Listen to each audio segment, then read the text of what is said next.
Hello traders, Gary Wagner here. It is 11:15 in Honolulu, 5:15 in New York on Wednesday, 16th day of August, 2023, and this is the Daily Report for Gold and Silver. The release by the Federal Reserve of July's FOMC meeting continued current trends, taking precious metals lower and the dollar higher.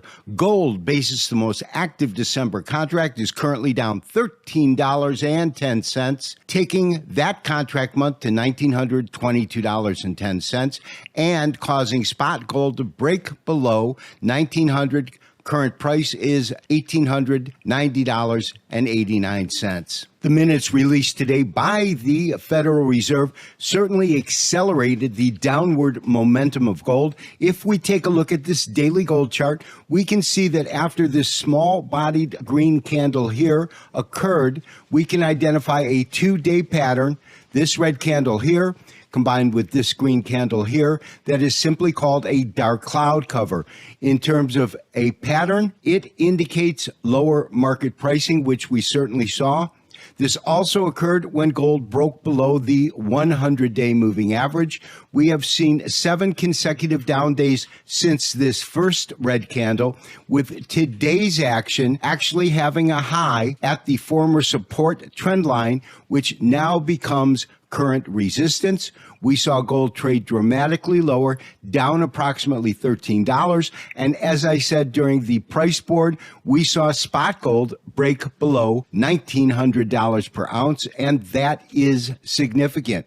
Currently, we have minor support at $1,915.50. That is the 61.8% fib retracement from 810 up to the high of approximately 2,085. But I don't believe that that is a level where we could find major support because of this low here that occurred at the end of June when gold touched $1,900 per ounce. So traders, if we see a continuation of lower pricing, as I really believe is a strong probability, we will look at 1915. However, the important number is that low at $1,900 per ounce. The dollar gained 0.23%, and the index is currently fixed at 103.335.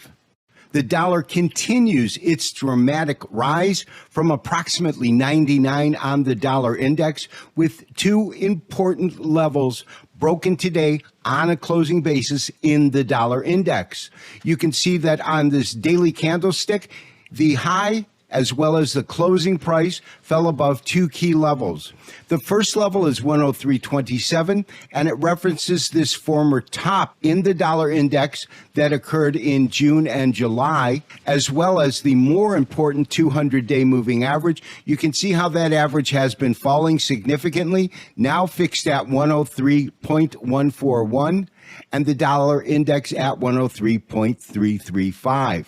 On a technical basis, the next level of real resistance does not occur until this defined top that came in around May at 104.60. We could see the dollar continue to rise and gain about 1.5% in value when compared to the basket of currencies that the dollar index is traded against. Silver futures declined by approximately 20 cents or 0.87%, taking the most active September contract to $22.46. Although silver pricing did decline by approximately 20 cents today, it did not trade with a lower low than the previous day, actually had a higher high than the previous day. But certainly today's lower pricing indicates that the bearish trend is still definitely intact. In terms of support levels, I draw your attention to this low that came in approximately at the same time point that gold traded to its low of 1900. In the case of silver, it's 22.15, and we are labeling that as a potential for major support. If silver continues to trend lower, I would expect to see some support or a bounce at least come in at that. This has been Gary Wagner wishing you, as always, good trading. We will talk to you tomorrow for the next daily update and review. Bye-bye.